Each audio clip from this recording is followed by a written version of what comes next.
May 10 components tayo sa PUBMP. Una dito yung consolidation.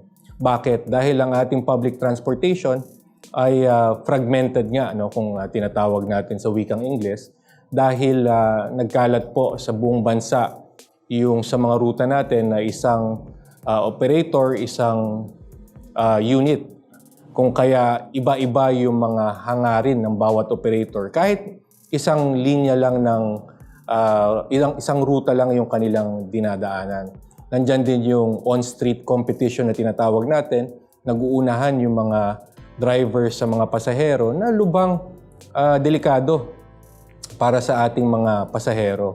Kung kaya't ito ay isang component ng PUBMP upang bumuo sila ng kooperatiba o ng isang kumpanya sa isang ruta ay may methodology na tinatawag. Yung fleet management natin, kung ilang units ang i-dispatch nila at a given time, ito ay magiging priority din dyan. Ito ay kasama rin sa ating PUBMP. Meron din yung tinatawag nating social support component.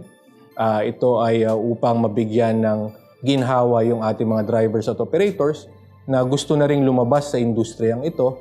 At meron din tayong parte dito na binibigyan natin sila ng edukasyon para magkaroon ng panibagong kabuhayan.